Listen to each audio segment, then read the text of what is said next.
You are now watching Believe. Do you believe? Hey, welcome to an On My Block podcast, a Green Bay Packer podcast with myself, Ahman Green, and my co-host, good friend and teammate, Mike Wahle. Mike, how you doing? AG doing great, man.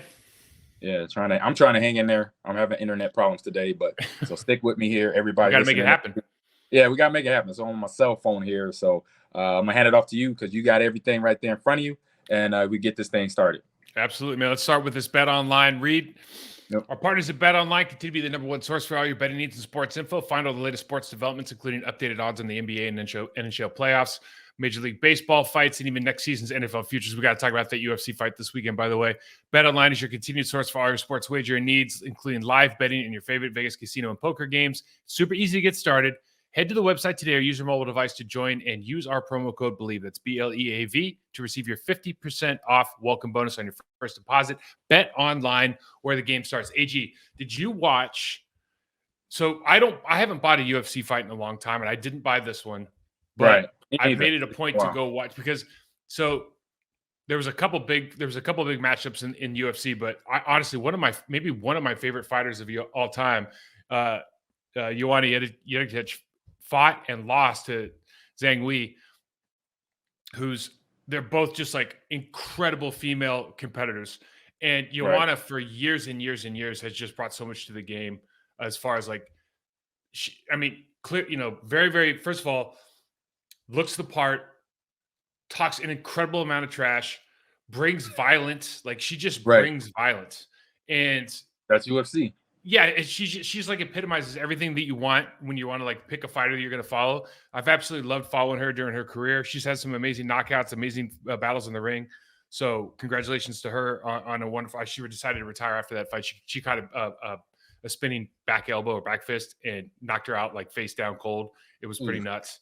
But that's you fight long enough. That's what happens. And man, congratulations to her on a fantastic career, man. She's been so much fun to watch. Yeah, congratulations to her. And seeing that spinning backhand hit, I've seen it over the years.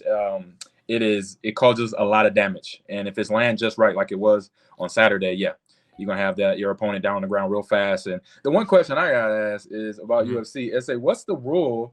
I mean, because you not get knocked down and the referee doesn't even stop you. I'm like, what is the they're just beating you ground. So it's the rest determination of whether or not you're out. So like for example, in this fight, because she dropped face down, she was out. They just stop. And a lot of times what happens, because these fighters, they know it's a business. So like if you go down the street and somebody starts fighting you, like you're trying to make sure they don't get back up. But these guys, they're not necessarily trying. They're trying to beat the human, but not destroy the humans, because this is how everybody makes their living. So what you usually see now is, let's say there's like a one punch Mickey knockout, like there wasn't like that movie Snatch, right?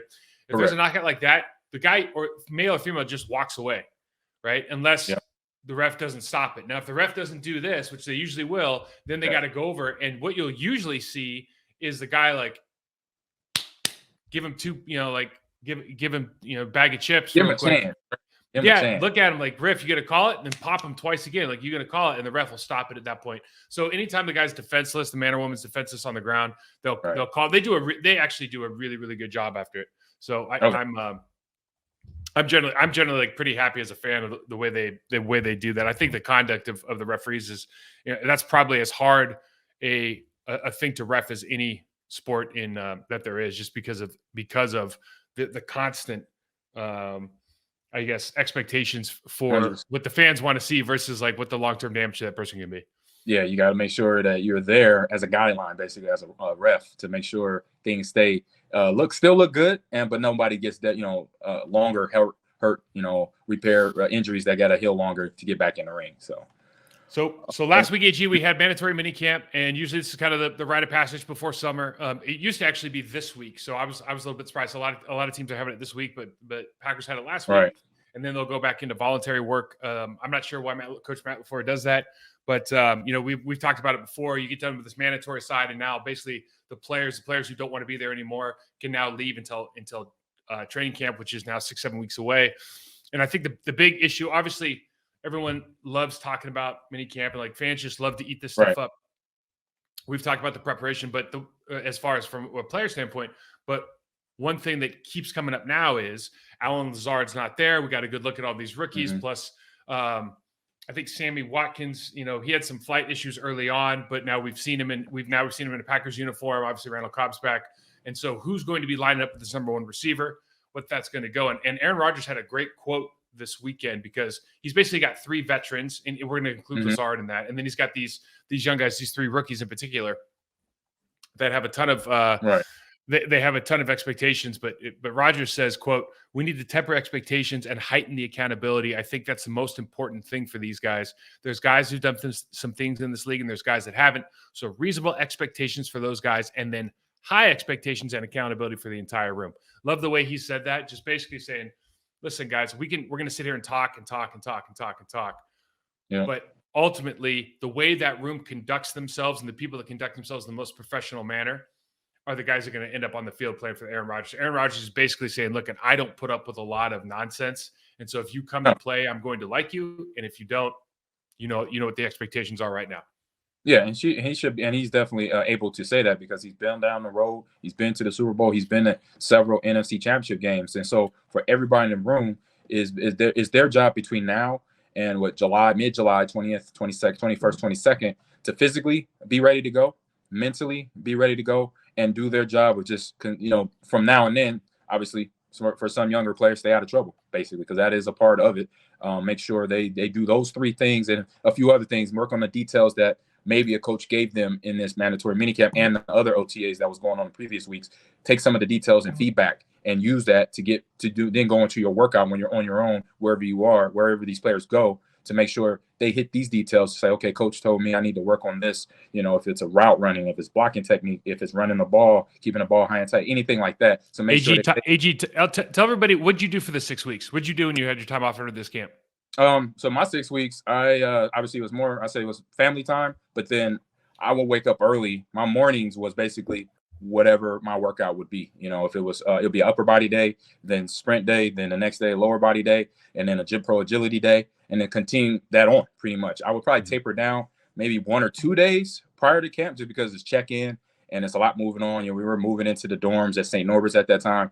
But for the majority of those 6 weeks, I'm connected with my family, but then also, staying rooted in my preparation to the regular season. Yeah, when we got done, I would always go back to the West Coast where I was living in Vegas or California, and I would just continue. I mean, I really didn't because we didn't really treat minicamp as anything. Like, you're not working that hard, even if you're out there for 2 hours. You're not in pads. It's not physical. So I would never stop doing my training regime. Like, my workout regime would stay the same. So whatever I had planned for that time, I hadn't factored in the idea that we're going to have to go out and practice. It didn't really matter, but I'd still get my 2-hour workout. And so I would just go back to training. And my wife and I would usually try to that'd be the time where I would take like a week and try to go have some sort of vacation. So before the 4th of July, I would try to get a week of, we'd go somewhere. I'd get on a plane and go somewhere. I'd still work out and do all that stuff, but just get my mind kind of right. And then when that 4th of July hit, we'd always, I tried to do it big on 4th of July if I can, depending on where I'm at. I like to have it. That's one of the holidays I like to have a lot of fun on. And then after that, it was like, okay, we're going into monk mode and shut everything else in your life off. My wife would tell me my personality would just change at the house after the 4th of July. She's like, and she would just tell me, she's like, you get a little mean on the 5th, your personality changes. Like, you get mean. And it's just because I was getting, not mean, but probably I was getting like more aggressive because I was just kind of getting ready for what was coming. The other thing I did from a training. Yeah, is that you too? Yeah, man. I mean, I think that's just like a normal thing because you have to get your mind right. That grind that you're going to be experiencing for the next hopefully 7 months is something different.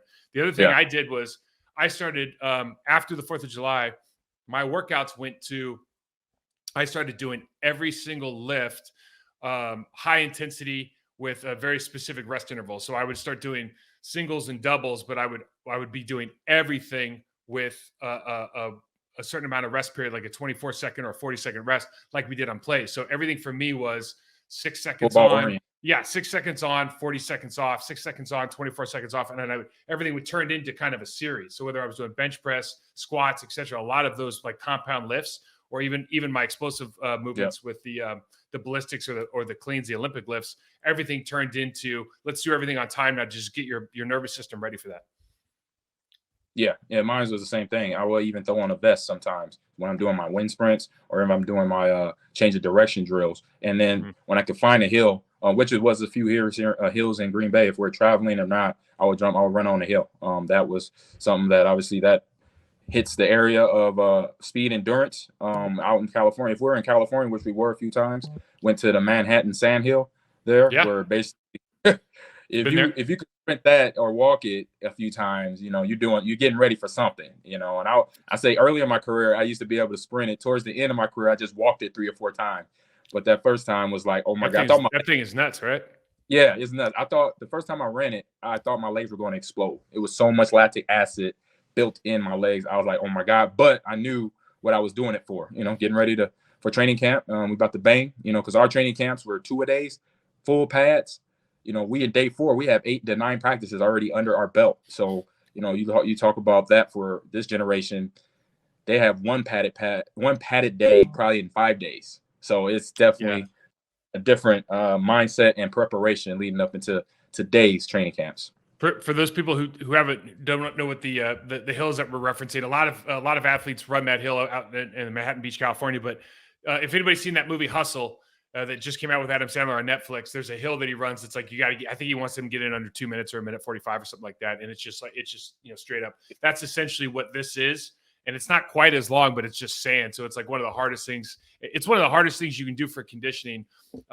Jerry Rice would have absolutely loved that hill. Yeah, he was up in NoCal. He found a hill. But he was a mountain trail guy. But the point being, like that's some of the hardest running you can do. Yeah. Yep. Exactly. I think for me, one thing that a lot of guys there's two mindsets when you go into training camp, right? There's a mindset of a guy like you who comes in and says, I want to dominate this training camp. Okay, so I'm going to make sure that I'm in great shape beforehand, because the most important thing for me is to be absolutely ready to go, so that the 4 or 5 days of double days isn't going to just wear me down to the point where I've lost 10 pounds. I'm losing muscle mass now. Like my body's not able to handle it. And then there's another group of guys who used to be like, I'm going to use training camp to get in shape. Right. And those are the guys you usually see that have soft tissue injuries, guys that like in the first 3 weeks of the season, something bad's happened, either a lapse in play or again, like some sort of soft tissue injury or some kind of structural injury, just because from a cut or something, because they are broken down. And you don't really have to deal with that as much now. And I think what guys have figured out, sports science has figured out because of necessity, the way they've dealt with training camp and like the amount of practices they can have, is that you really didn't need, from a physiological standpoint, like you don't need to do double days in order to be in good enough shape to play football. No. What you needed the double days for, what we would say now is you need the double days for, is because like a guy like me, I can't play at a really high level doing everything in pillow pads for the entire time. Like I have to practice playing full speed. Otherwise I'm never going to be able to play full speed at the level that I want to play at. Same here. That was my mindset. Guys knew that on our team, and but it's nothing. It's business. You gotta understand that you're not, coming there to hurt your teammate. You're preparing for Saturday preseason games, Sunday preseason games, and then eventually Sunday games, Monday Night Football. That's what you're doing for. So I've had several conversations with some of our former teammates. Al Harris is one. Nick Barnett is another, where they're like, "Hey, G, man, why are you running so hard, man? What you doing?" I'm like, "I'm getting ready for the weekend, bro. Don't take it personal." That's what I would say. This is business. Nick Barnett better not been saying that way in 230. I remember when Nick Barnett came in, he was like 225, 235 pounds playing middle linebacker. Now that's like commonplace. But back then, I remember we walked into Mike Sherman's office and he was a first round pick. Turned out to be a great player, and I loved him to death. We called him feisty back then because he was small, but he was a full grown man. Don't get me wrong. Yeah. But I remember we walked into the first day and we're like, we told Mike, Mike, you really drafted this guy to play middle linebacker? Like because we just destroyed. I mean, a rookie linebacker against our line in the first year of his career is going to get smoked anyways. But he was so little. He bulked up a lot during his playing days. He turned out to have a great career. But I remember if he's one of those guys that if he wasn't going full speed, he was going to be in a lot of trouble, because you just can't play at that size. Yeah, exactly. All right. Listen.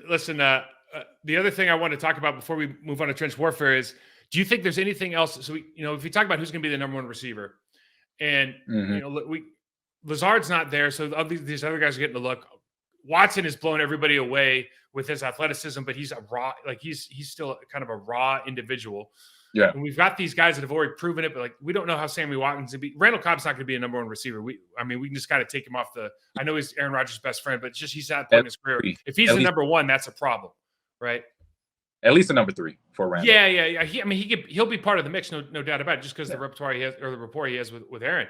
But I still think it's Lazard, right? I think it's got to be Allen Lazard. Hopefully he gets this figured out with the contract. We talked about it last week. I'm not sure why he's just not signing that thing. It doesn't really make a lot of sense to us. Yeah. But I hope when he comes back, I think he's going to be the number one. I don't think a number one's Dobbs is going to be ready to play before Watson just because the offense he played in, the level he played in, right? Yeah. The attention to detail that he had in his college versus Watson. So Watson's a project. He can be able to play and contribute this year. I don't see him being the number one this year. I don't know if you've seen it any different. No, I agree with you. He still has to get past that rookie threshold of coming in, processing everything that's going on at OTAs back a few weeks ago, mandatory camp now, and then this 6 weeks, like I say, taking tidbits from his coaches' feedback and making sure he incorporates that into getting better, reading the plays. So that right there is going to set him back. Ability-wise, he's okay. But Sammy Watkins, he'll be able to challenge the spot as well. But yeah, Allen Lazard, with his experience and his years and that he earned with Aaron, as we know, that's gold. When you do that, when you do plays, when you show up, and when you catch that ball when number 12 throws it to you, then you're on his list of guys that he's going to come back to in the regular season. Yeah, no doubt. I completely agree with you. Let's move on to trench warfare. But one thing that, just because we're talking about Zach Tom, that rookie that came in, who has a lot of promise. Listen, athletically off the charts, put in some really good numbers. I talked about it before. If you run a sub 540 offensive lineman, you're going to end up being a good player in this league if you have all the right intangibles. But athletically, you're going to be just fine. I don't care how big you are. I played at 295. A guy asked me at the gym today. He's like, how big are you going to play? I said 295. His son played at SMU. He was 325. He goes, how'd you do it? And I go, well, how did he play at 325? I don't understand the question. You know what I mean? But anyways, right. So Zach Tom's playing both guards and center. Does that surprise you at all? And then what does that say? Like, to me, the message is to Royce Newman, hey, listen, this guy is a better athlete than you are. Like, we're going to give some people a chance to take that spot, unless we've talked about Royce getting maybe stronger during this offseason. Hopefully he has. I haven't really seen it. Right. But, what does that kind of tell you about what his projections are, if anything? It tells me that he actually come in camp prepared and that he showed up for the coaches, because the coaches got that question mark is by all rookies. I don't care if you're the first round or the 7th round. They got this question mark, and he must have popped on that film in between OTAs and mandatory camp. And then another reason is how through the regular season, we saw last year, Josh Myers, who I met this weekend at Donald Driver's softball game, which he's put together very well. I was like, I'm looking at him. I'm like, I can't tell if he's a tight end or tackle or center. I was like, man, he's put together well. So with the injuries that happened last year, I think coaches are like, you know what, we got to have inventory. We got to have guys that can play swing lineman positions in our group of guys. And to have him that can do center, potentially guard, that's priceless, along with Elgin Jenkins and other guys that rotated in and out from center, guard, and tackle. So I think that's another 2 points right there for those players like him coming in rookie to be able to play those different positions. And like you said, the 40, it kind of, spreads out information for a coach to know what he can do when he comes in. Yeah, certainly. And Elgin Jenkins is not going to be back yet, but assuming he's going to go in and play right tackle, I think it's just kind of, and you've got, one of the top 2 or 3 left tackles in the league. When he comes back, I think everybody's confident that he's going to come back at this point. So for me, it makes a ton of sense. I think if at the worst he can be the rotational guy. Now I know he's going to be like the kid from UCLA, Sean's going to be. Yeah, Ryan. Sean Ryan's also going to be, fighting for. He might be fighting for a starting spot. I mean, we really don't know until all this comes out. But what I will say is both those guys look the part, right? I just watching them move, everything. They look the part. And they're both built pretty well. They both have different bodies. They both have different body types, but they're both built pretty well. I especially like the way Sean Ryan uses his hands. Obviously, Zach Tom and his athleticism. So I think they're going to be fun guys to watch. We don't get if they don't play, it's always hard for us. We have to talk about them in like these what if moments. So training camp's going to tell a lot. We're going to enjoy those padded practices, the few that they do have because of that. With that, AG, I was just kind of looking over the top free agents available still, and I wanted to go through the top 10 as determined by people not named us and see if any of these guys made sense for our team. I'll just go through them. We can just real quick. You just give me a yes or no, and if it's a yes, let's see why. Odell Beckham Jr., 29 years old, free agent, top of the list. Yes, I would say yes because it's somebody potentially, if they have the money, we know physically what he can do. He's one of those guys that we talked about him earlier this season or I'll say off season, the whole stuff leaving Cleveland and getting to the Rams, where he was in that triangle of drama. We found out that he was probably the one that was actually trying to work it out with the team, with Baker and all that stuff. So it shows to me that he's grown up a lot, because we remember his Giant days when he's going over the middle, being held by DBs, arguing, fighting. Now he's matured, got a ring now. And so he understands, like, if I come to a team right now, I'm that veteran, but then also I can still make things happen. Well, it just goes to show you what happens when you go to a great organization with a great quarterback, right? And a great head coach. When you're stuck in places that don't necessarily have that, especially that quarterback is a huge deal. And I know I think he was with Manning, but it was towards the end of his career. Eli Manning, for me has always been so. But towards the end of the career, he wasn't a very good player, and you can certainly see the frustration because of it.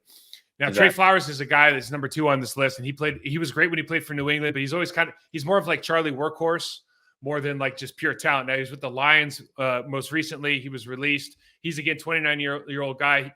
We need depth at outside backer. I don't know if he's the guy that I would pick up, because I think he's more of a hand in the ground player. Yeah. But I love his game. I've always loved his game. When I was with Miami, I loved watching him up in New England, even though, I mean, he's a fun guy to watch because he's a really hard worker. He gave us a little bit of problem last year, but he's not I don't know if he's comfortable coming off as a backup. And I don't know if he's certainly not the quality I think that Preston and Rashad Gary are.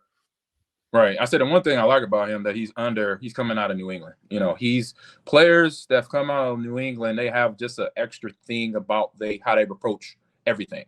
And from on a field standpoint, off the field, have they prepared? Because being under Belichick, if they played with Tom, but if they didn't in the last few years, he's having that right there. That gives me a lot as a coach. You're like, all right, he played under a coach that demands this out of them. You talked about Aaron and his statement about accountability. He understands that. Trey Flowers coming from New England, that house, that building is all about accountability. Regardless of how talented you are, you just do your job, do your role, and then we'll be successful as a team, basically. So that's one thing I would like about him. If he came in, he'll understand how to be a professional, come in that locker room and help his team and help the guys around him get better. And it would be interesting to see, because he was with the Lions last, and like we know that a lot of guys have gone from New England and gone to other places and not had the success that a lot of these other, that they had in New England, right? And I'm just trying to remember the guy's name who was actually the other player, the linebacker, who was a phenomenal player, Jamie. I'm missing his name right now, but he went back to New England. Again, he was one of the most athletic linebackers that there's been in the league for the last 10 years. But he left. I think he went to the Lions or went to Cleveland and just didn't pan out.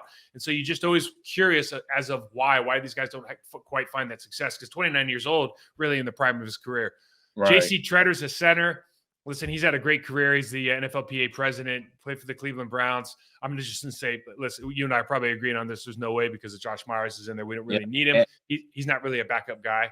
Right. And we just talked about Toms, too, in the swing. So they got inventory for a lineman that can come in and play center. Julio Jones. What do you think about Julio? What do you think about Julio Jones coming in? I like him from the leadership standpoint. It's just obviously this is a young man's game for him being a number 1 wideout. He's not going to be the number 1. He's going to be a guy. He's played in the second tier of offense last year, being in Tennessee, and obviously health. He's been beat up. 33 years old. Right, 33, and he was a physical receiver. He's a guy that he was like an Andre Johnson, basically. Come off the ball, he wants hands on him so he could feel you and get rid of you and then outrun you. And that, it's just a young man's game. So it's nothing against his talent. Just age does creep in. I understand that too. At my age, I'm running back. He didn't produce last year. I mean, bottom line, right? He just didn't. He was with Tennessee. He didn't produce. Now, Antonio Brown's the next guy on this list, a guy that even at 34 years old, he can produce, right? But he's an absolute liability. 100%. Any room you bring in, I don't care. I mean, if you can't get right with Tom Brady as your quarterback and Bruce Arians as your head coach, I'm not bringing you in. I don't know about you. No, I'm in agreement with you. I've heard of Bruce Arians and how he coaches players. He coaches players hard, but he's fair. And I've had teammates say to me, Ahman, you would have liked playing for Bruce Arians because you like guys that shoot it to you straight. They'll tell you what they need from you in a game or practice or whatever. And I'm like, that's all I need to know. And then, like you said, Tom Brady, when he brings you in, he does a favor. if you don't do that favor, you don't come through hard, you're pretty much sealing the end of your career, unfortunately, for AB, which we know is a lot of mental stuff that he has to go through. But still, when that happens, it's hard to get back into the league. There's a couple other. I'm gonna gloss over it. So Rob Gronkowski is going to be a no. Yeah. Darrell Williams and Eric Fisher are 2 tackles. I'd say absolutely not. Yep. Justin Houston, 33 years old. But Justin Houston to me has been one of the top players in the last 10 years. I think he's an amazing player. He's one of those guys. He was at Kansas City.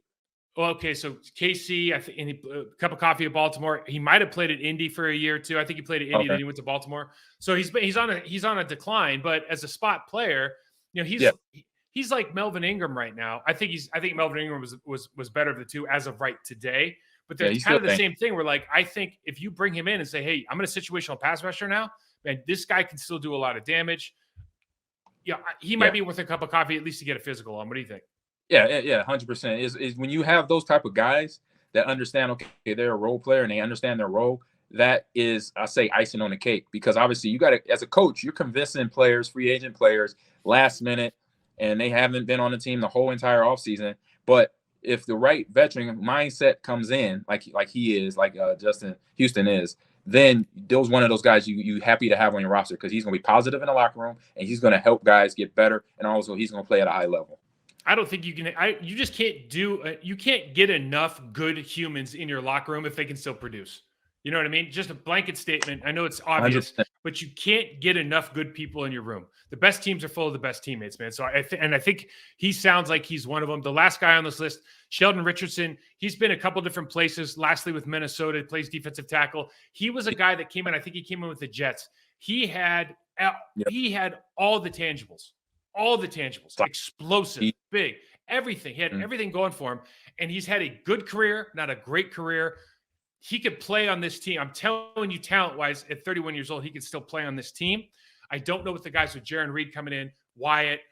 I mean, listen, we're not even talking about our other defensive tackle, not named Kenny Clark. Not named Kenny Clark. But I don't, again, that's one of those guys, if you're taking reps away from, we got a space eater in Jaron Reed who can play a lot of snaps, and he's a snap hog. And then a guy like Devontae White, do we want to take reps away from, Mean Dean Lowry? I'm sorry, we're not talking about Mean Dean Lowry because a lot of people think he might be a cap casualty, but I'm not swapping out Mean Dean for Sheldon Richardson. We already know what you're getting. That's why. Know exactly. Dean Lowry. He's a team player, and he goes 100% every time he's out there. So that's one guy you got to make sure you make the right decision in dealing with free agency and bringing guys in to make sure they don't step on other players' toes. All right, AG, I wanted to do this because we're talking about there's a couple D tackles and it ended with D tackles. I wanted to think about who are your top 5 defensive tackles from our era. So I wanted to basically compare this, okay? And this is going to be subjective, so of course our guys are going to be better. I'm going to tell you right now. Our generation's top 5 defensive tackles versus right now. Do you have people to think about? You want me to start, or you want to go? Yeah, you can start, and I'll So I'm going to say right now, in my opinion, after what I love the game. My top guys, the guys that I would be least interested in playing against a day to day. Obviously, Aaron Donald, who I think is the best defensive tackle I've ever seen. 100%. Okay?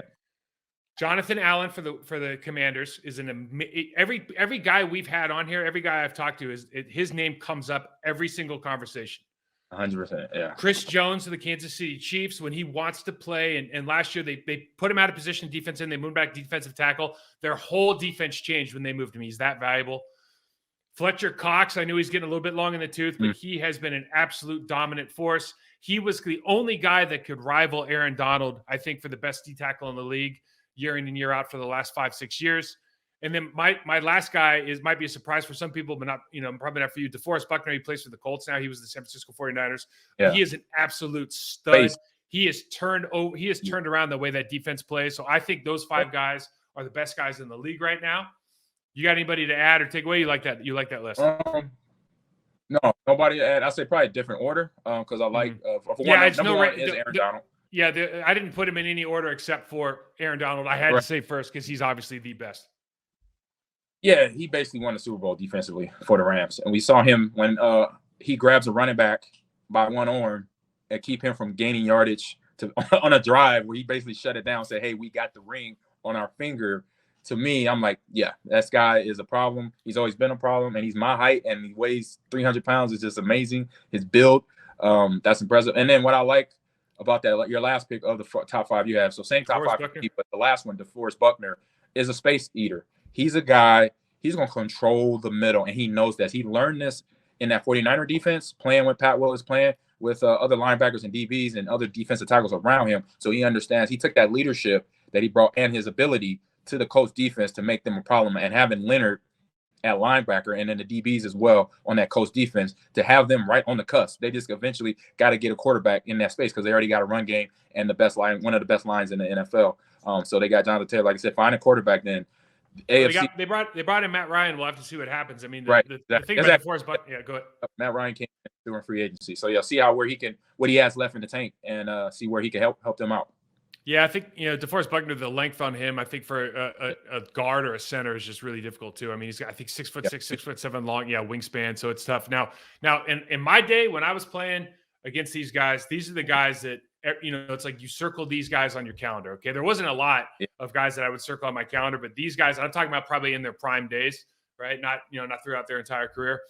So number one for me has always been John Randall. It's because I was coming in when he was in his prime, and he was just an absolute savage.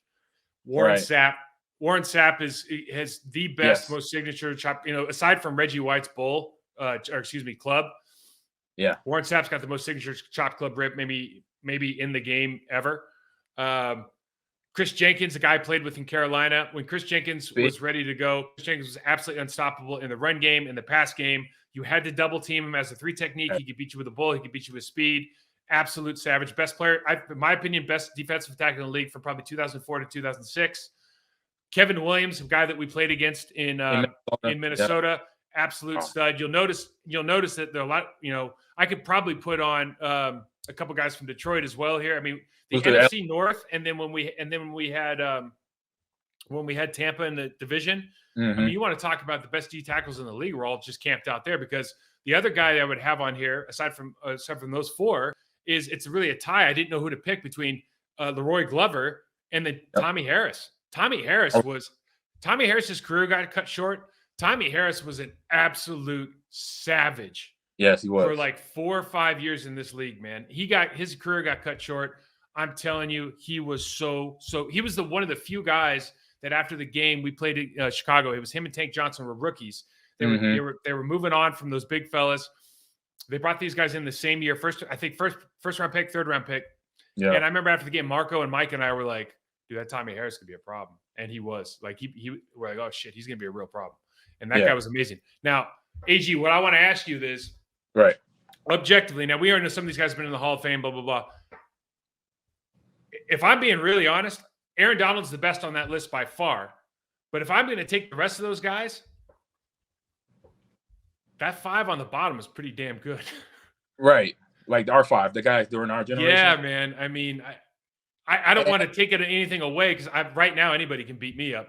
But I'm telling you, like Warren Sapp, John Randall, Chris Jenkins, Kevin Williams, Tommy Harris, or Leroy Glover. I mean, that is an absolute unit right there. Yeah, yeah. And I like Aaron Donald because of this. He has an intimidation factor that he can bring into the game. And then not only that, he has the game to back it up. Mm-hmm. He has the smarts. He knows how to play his role in the front. If it's got to be an ET and holds his guys, you see him work with his hands constantly.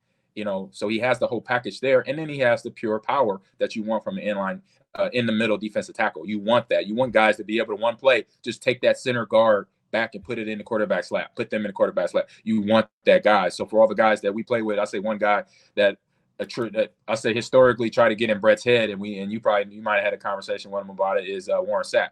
He was always chit-chatting, trying to get in guys' head. Warren Sapp watched John Randall be a authentic trash talker with Brett Favre, and right. Warren was like, oh, I got to do that. Right. You know what I mean? Like, and I know Warren Sapp is a trash talker, don't get me wrong, but Warren Sapp learned that the key to being a renowned pass rusher character personality in this game was getting to Favre. He learned that from John Randall.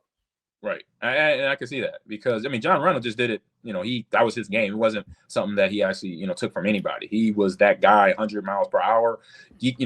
All the stuff that you've seen on film before pre-snap and what he's doing.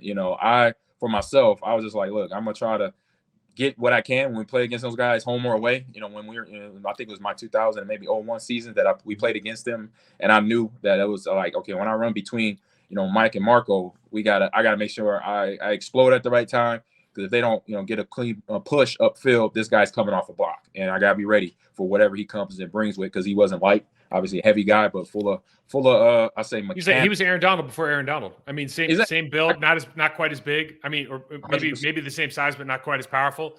But he had moves. He had more moves than anybody. I mean, he had 3 moves every time. He'd beat you, he'd spin out of the wind, and then he'd spin back in and beat you again. They used to say before I got there, like in the late 90s, before kind of our line, Brett, they used to joke. Brett was like, "Hey, we're throwing hot off the 3 technique this week. We're going to Minnesota," because they just knew like there's no way he was unblockable. I mean, he was that good. When the quarterback's making jokes about it, it's a problem. Exactly. That's a good list there, Mike. Good list. Listen, let's go to Get Off My Lawn. Yes, sir. And, we got a couple things here. And the first one I know we're watching the NBA playoffs, and it just kind of coincided with something that happened to me this weekend. So Draymond's mom, Draymond Green, is playing. He's having he has 2 points in 2 games or something like that. He's struggling. And he's not looking for his shot. And we've all been there. Whoever's ever played basketball long enough, you've been to that point where you're so bad in the moment. You're like, dude, I'm not even going to shoot this wide open shot. I'm going to try to find that pass. And that's where he's at right now. I'm sure he'll get out of it. But the real news is, to me, his mom went on Twitter talking about play. And she said something, I'm going to quote this: "Please, people, stop asking me what's wrong with Dre. I don't know. Maybe this is a clone. Where is the Draymond that helped us get here? I've never seen this either." And it just reminded me of all the parents, all the over-passionate parents that are in the stands and this is a new medium, obviously, of Twitter. But I got to tell you, I was at this big soccer tournament this weekend. Right. And I just like watching sports. So even if my kid's not playing in that particular game, I'll just go sit and watch a game, because it's like, I was in Kansas City. What else are you going to do? Right. So I'm watching this game, this New York team versus the Miami team. Now, the oldest kid on the field is 14 years old, to put it in perspective, right? Nobody's making money here. Got it. I sat in this 3rd row on the top of the bleachers. There's these 3 parents for the New York team. And one of them sounds like the soup Nazi from Seinfeld. I mean, he's got he sounds like he could have been the soup Nazi. 100%. Got it. And he is screaming at the entire team. Now, I've been on sidelines of the LA Galaxy parents who will just yell instructions to. Now, remember, this is pro clubs, right? Where they have pro coaches and whatnot. They're yelling instructions to the entire side of the sideline that's near them the entire game. But this guy's yelling at the entire team, and then he gets all 3 of them to do it. And I've never heard anything like it in my life. I mean, bad-mouthing the whole deal, bad-mouthing their own players. And then his kid or somebody scores in the second half. And all of a sudden I hear bang, bang, bang, bang. This dude is running down the bleachers 2 by 2, jumps over the track, runs onto the field, right, onto the grass, drops to both knees, starts waving his fist in the air and screaming. Onto the field. The referee's he didn't even know what to do. I've never seen anything like it in my life. If I'm the coach, first of all, if I'm the coach, his kid never playing for my team again. You'll find another team. I'm not dealing with that parent. The referee was like, "Can you just get off the field?" I'm not even sure I'm not even sure what's going on. He just got back in the stands, just kept going. I couldn't believe it was the most egregious bad parenting thing I've ever seen in my life. But I got to be honest with you, it was entertaining as hell. Yeah, I mean, that right there is just not cool. I know the rules because I've had kids myself growing up too, Little League now, and I know when my daughter, I had 2 daughters playing softball growing up here in Wisconsin, and there was the rules, the guidelines. I remember reading the guidelines that said if you're going to be this at the game, if you're going to be this parent yelling, bothering the umpires, things of that nature, you got to step away from don't come to the game, don't come to practice. We have the coaches that that's when they got to put that in Little League guidelines for parents, there's a problem. And it's hard, parents out there, it's hard not to, because you're rooting for your kid, but you got to understand how that will going to affect, obviously, how you look as a parent. And obviously your kid is sitting there oh, my dad tripping. 14 years old. And we've all been there we've all been there on the sidelines when I've yelled at my kids on the side. I'm not proud of it. I've yelled at my kids Right. on the sidelines. When kids are doing bad, pick it up, whatever it is. But you've heard those parents on the sidelines that are like, "You're embarrassing us." Soccer is one of those things because you're right there and it's not very loud. So it's not like a basketball gym where there's like you can hear everybody or you can't hear anybody, like any one person. Dude, Right. on these sidelines you can hear, or a football game on these sidelines you can hear everybody. Like if you're out there, your kid would hear every single thought that you had in your head. I mean, it could be that quiet. So yeah. I saw this thing with Draymond. And I was just like, oh my God, Draymond's mom. Right. That was amazing. That's crazy. I mean, like you said, it's the medium. It's now like this wasn't around. That was just starting towards our exit from the NFL. Pro athletes, their families, their wives, their girlfriends, mothers, uncles are chiming in, and saying what's, like what Draymond's mom is doing. But for the parent, like you said, in your situation at your daughter's soccer match, those are parents that might be vicariously living through them, and they and that got cut short for whatever reason, and hoping Johnny or little Tammy can now get through MLS or play the world, was it the big league over in Europe, Primavera? Damn, I can't think of it right now. Champions League. The Premier League, Champions League, UEFA.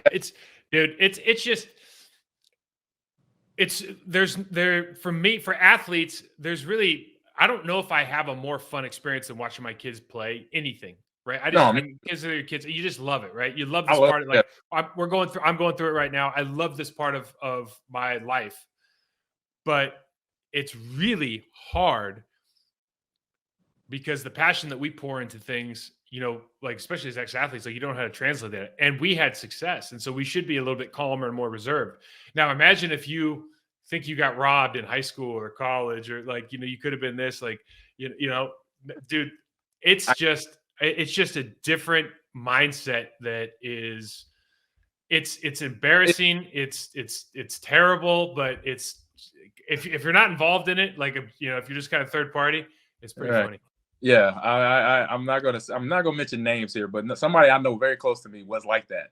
We, at my games, he'd be yelling, "Put him on back in. What are you doing?" Cause we all played for the same high school growing up in Omaha, Nebraska. So, that one person there between me, then my nephew that eventually went to Nebraska and went on to the NFL too. You could hear him in the stands, and I'll be like, I'll be zoned out, water bottle. My teammates hit me. "Hey, G, is that so and so? Don't you know him?" I'm like, "Yeah, I'm ignoring him right now." Yep, I'm making it a point not to turn around. Yeah, I'm not turning around. I'm not giving him the that look. Be like, "What are you doing?" That gives him motivation to keep going. So. That's interesting. Have you heard about this live golf versus the PGA? No, this is new. That's what you got. Yeah. So this live, it's LIV or live. I'm not sure. It's backed by like the Saudi Arabian National Public Fund, with traditional sports and esports. You're doing a lot of big stuff. I've noticed.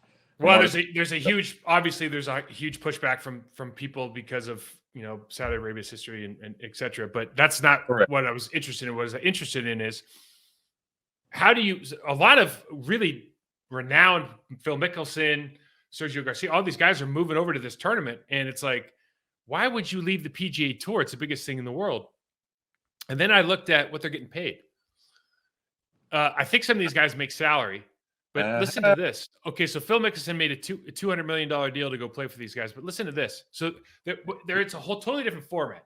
Right. So they're all playing in teams. Now you can win. So it's like you and I will be paired one weekend, and then you'll be paired with somebody else the next weekend, and everybody gets points based on your individual score, your team score, etc. And then at the end of somebody get paid even more money. But listen to these numbers are insane. So they're going to play. I think they're playing 12 tournaments. So it's all these tournaments instead of just playing every weekend. Like on the PGA Tour, they basically have a tournament every weekend. You can decide to go or not depending on how big it is. Exactly. So I think they have 12 tournaments. Each tournament is $25 million payout. The purse is $25 million. So that's dispersed amongst everybody who wins. Like everybody's in the money in these tournaments, right? So there's like 48 people. Everyone's going to get paid. So the top guy's going to get paid around $4 million. Now, the team championship during the 8th and final series event of the season, only 8 tournaments, is going to dish out an additional $50 million. Now, to put that in context, 50? 50 million. In addition to everything else. The Masters and the PGA Championship, which are probably the two biggest things on the PGA Tour, their purses, there are $15 million. 51.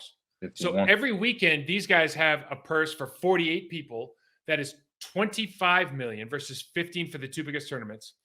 Plus, they have $50 million at the end of it for championship money. Wow. I mean, so it's like, should we start golfing, AG? Like, holy hell, that's a lot of that is a Yes. lot of cookie dough. I could pull this off. I could play golf for a while, for sure. I did baseball on the weekend. I can't play with a damn, but I listen. The way it's like esports, right? If you incentivize it enough, like people are going, well, this was fun anyways. Right. I might as well. All I have to do, I have to go play golf a little bit more. Okay, it's like job done. Like I got to play video games for 4 hours instead of 3. Oh, and I can get paid now. Okay. I'm gonna get a nice little chunk extra. Oh, okay. I'm telling you, man, I love it. But how about this one? So Tyreek Hill obviously takes this big deal to go to Miami. He's making some statements like Tua is more accurate than Pat Mahomes. Okay. And then he goes on his podcast and he says, I'm not happy with the amount of touches I was getting. And I thought that was interesting. Obviously, you kind of listen to the podcast a little bit more. You start looking at the numbers, and obviously, you remember Tyreek Hill was trying to do everything he could to get back to Kansas City. He was calling the owner, calling the head coach, calling Pat Mahomes. Can we make a deal work? But he's got Drew Rosenhaus as an agent. He wants to get top dollar. He deserves top dollar for he's that kind of player. But I would say this: in 2021, he got a career high 159 targets, over 100 receptions for the first time in his career. 7 most targets in the NFL in 2021 season. So it's tough to say you're not getting the touches. Although he had a couple games where he had, I think, like less than 10 targets. Yeah, he had 5 games with 5 or fewer targets in 2021, which is unusual for him. But he ended up having all these targets, all these catches. Obviously, had a very good year. Probably the biggest threat. Well, definitely the biggest threat on the Kansas City Chiefs. But then you go back to it's like, and this is what I would say with athletes. We love authenticity, so just call it what it is. Hey, I signed a 4-year, $120 million deal with $72 million guaranteed. I'm really happy to be Miami Dolphin. That's all you had to say. Yeah, just say that. Don't trying to find reasons, come up with reasons on why he left or why he's gone now. I think I agree with you there. Just say what it is. Don't sugarcoat it. Don't try to mask it as something else, because obviously you do that, now you're insulting other players that he played with. Not I won't say insulting, but downgrading. Saying that Tua is more accurate than Pat Mahomes. They're two great athletes, but as we know, Pat Mahomes is another level quarterback. He can do things with the ball that we've seen. He might be another 2 levels of quarterback. You know what I mean? Exactly. And Tua, great athlete, but still has some way to develop and get going in the right direction to be an NFL ready quarterback. He still has time to develop. So, don't say what you should say. Hold that accountability up front instead of trying to, like you said, mask it as something else. I'll tell you what. When I went free agent to Carolina, I generally wanted to go try and play somewhere else. I mean, training. My wife and I just decided, like, hey, and there was a lot of internal reasons with Green Bay that I wanted to do that. And I generally wanted to go, like, Carolina was my first choice. Right. Or excuse me, I should say San Diego and Carolina were my top 2 choices, because Carolina had, in my opinion, the best box 7 in the league. And we had never, in Green Bay up to that point, except for my first year, had never had a really good box defensive line linebacking crew. We had good players. We had never had a group that I was just like, and this Carolina group was absolutely dominant. And we went to the NFC Championship the first year. Peppers. Yep. We had, Mike Rucker, Julius Peppers, Chris Jenkins, Dan Morgan, Will Witherspoon, Mike Minter coming down in the box. We had 2 good corners. I mean, we were defensively, we were absolutely stacked. Brenton Buckner was our other our kind of 4th defensive lineman. Benson Butner had been in the league for 8-9 years. I mean, he could call every play out. I mean, real smart guy. Not as quite as good as those other players at that point in his career, but I mean, you're talking about 2 guys that could have been in the Hall of Fame and 3 Pro Bowlers, and then my Dan Morgan in the back, and we were just absolutely stacked. But anyways, you just so when you leave, you got to say nice things about both sides and this and that and the other thing. But I just don't know if I'd never make the statement like, yeah, Tua Tagovailoa is more accurate than Pat Mahomes. No. And that's one of the big reasons I came down here. And by the way, I was begging to go back to Kansas City. Or not begging, but I was really trying to go back to Kansas City, but it just turns out they didn't want to pay me $120 million. Yeah, you paint a picture of yourself kind of undecisive, and not being real, and not, like I said, not holding yourself accountable to say what you should say. And then that problem, now he has a problem. He's going to get a little bit of backlash from fans and from potentially players. We don't know. But I'll say this about Tyreek Hill. He references himself as the cheetah. Like, he's the cheetah, but he also, when he's talking, he talks about himself in third person as the cheetah. And for that reason alone, he is like just skyrocketed up to one of my favorite players in the league that I'm going to follow. Oh, that's hilarious. I mean, the third person conversation, when players or people, actors, actresses, football, when people do that, I just like, really? I said, it's just interesting to me.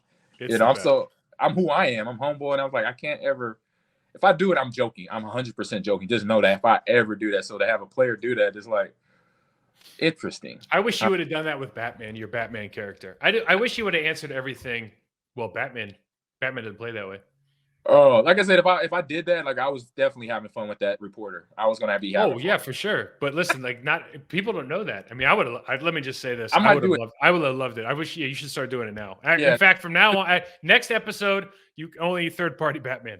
I'll do that, and it's because it's for fun. Because I understand you can't have that ego like that, but hey, I'm retired. I'm gonna have me a little fun. Hey, listen to this one. This is the last one I got on here. Okay, so and I don't know if you read this, but this Google employee comes out and he's been put on like paid leave because he had this conversation. So everyone's working on artificial intelligence. Correct. And the big thing with artificial intelligence, without getting into it, there's this huge neural network that they work through, and so the amount of information and the amount of receptors and everything that are going into this network that create this artificial intelligence, I don't know how to call it. It's called personality. Okay, are so vast and so mind blowing to me. Even at the most basic, this is just how it operates, not the nuts and bolts of it. But this guy is having this conversation with this sentient being now, and it appears, and I read the transcript of the conversation and kind of went through this. It appears that this AI machine is self-aware and it's recalling, it's expressing emotion, it's understanding the questions that are being asked contextually. And the guy goes, "Do you understand that when you give us a history of something, we know that you're lying because you don't have history?" And the thing will say, I understand that, but I'm trying to associate myself with you, make you more comfortable in our conversation. So I mean, it was kind of, if you read the transcript, you're kind of going like, I got to squint my eyes and say, I could see how C3PO operated now. Let's just put it this way. After reading this, like, C3PO was, he was a person just like we are. Right. And just understanding the tone of voice, the context of a question, and how they faster or sarcastically, that type of information. And so, that's interesting. And I say a little bit creepy. It's a little bit creepy, but I got to tell you, I think this weekend, the Age of Ultron was on, right? And I just happened to turn on the TV when he was Jarvis and him started talking, and he was going through all the memories, and he started realizing like, I don't want to be taken over. I'm not going to shut down. I'm not a mistake. Yep. And as you're listening, as you're reading this transcript, if you go back and read it and you use his voice, you get like really freaked out. Right. And like all the Google guys and all these people, all these experts are saying, well, listen, the Google employee is just guilty. And I forgot the 7-syllable word he says, but it's basically, he's saying, we kind of want this to happen. So when we hear things, we're kind of processing it as, this artificial intelligence machine is actually alive and has a conscience, when in reality, it's just very, very good at what we designed it to do. Right. Correct. But for you and I, the layperson, C3PO, man, C3PO is alive and well in Google right now. Oh man, that is that. All I have to say is very interesting. And now I'm self-aware. I'm gonna keep that on my radar, 100%. Batman self-aware. Batman self-aware. Yeah, between Alexa and we got the new. Did you get the Sonos? The Ray? They named it Ray. Did you get the speaker from Sonos? No. We got a. I thought we. Okay. Yeah. We'll talk later. Yeah, we'll talk about that. So yeah, interesting. They naming these things, guys. AG, let's wrap this up, man. Great job today. I know AG is doing this whole thing without Wi-Fi, so yeah, it just goes to show you, like old school can still get it done on your phone all day. Warrior. Yep. Hey, listen to this podcast anywhere you get your podcast. Obviously, you can hit up me at MikeWall68 on Twitter, Process to Perform on Instagram, Ahman Green at Ahman Green 30, Twitter and Instagram. Check out his podcast, Gamers Lounge, as well. And listen, AG, always a pleasure, man. We'll wrap this thing up, and I don't know. We'll have to figure out kind of the next couple of weeks with these guys have off, how much time, what we want to do. We'll do some special edition stuff, right? But we'll let everybody know, and enjoy your summer, guys. Yep, same here.